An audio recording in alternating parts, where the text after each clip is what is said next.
Sometimes when I hear stories about the Barrow government, I just want to consult marabouts to find out if this is not actually a story about some demons.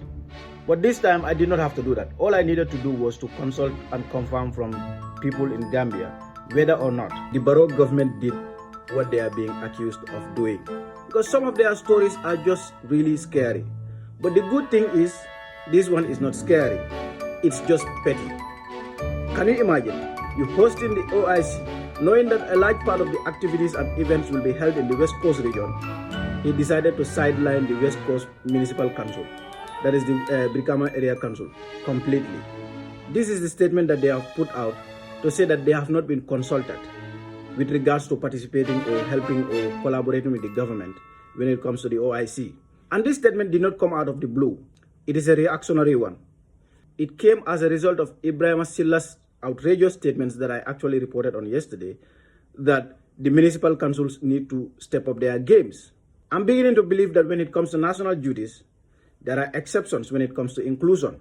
For example, if you are the chairman of a council that is occupied by corrupt people selected by President Barrow, and you decided to call them out, apparently that is not a prohibited ground of discrimination to participate in national development in the Gambia.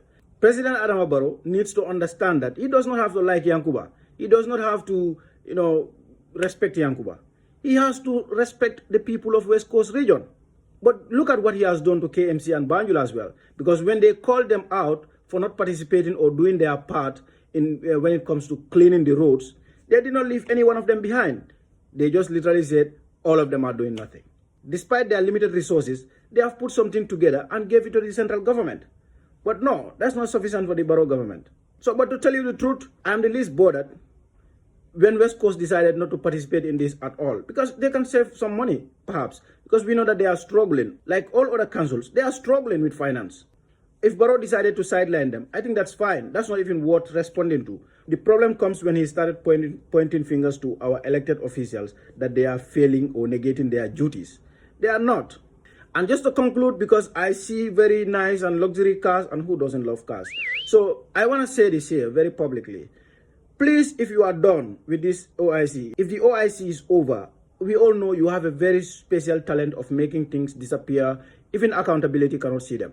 But please, when you are done with these cars, these very expensive and luxury cars that you have just bought, just for the specific purpose of transporting your guests from the airport to the OIC Summit conference hall, when you are done, please don't use your magic to make them disappear.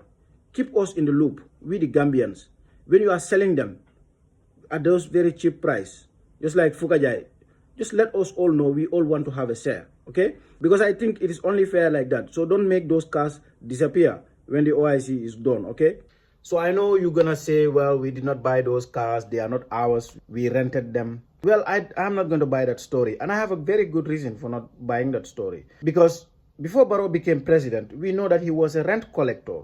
And then after he became president, he told us stories like how he used to represent himself in court, how he used to represent other people in court, which is more like the job description of a lawyer. And for that reason, I think I don't want to believe that these cars are not yours. And let me think who else can convince me. Maybe, no, because Ebrima Sillah's case against the Gambia public when it comes to misinformation is very recent. And Dr. Ismaila Ceesay has also not done a very good job when it comes to clarifying issues. In fact, he has also been going the other way, misinforming people. So as far as these cars are concerned, I am just gonna take them as, at least they are under your care, because you actually have these cars under your care in the Gambia. So they are under your legal duty to possess them, at least for the duration of the OIC. So until that time, I'm not believing anything, okay? Because we also know that you have a very good history of changing stories later on.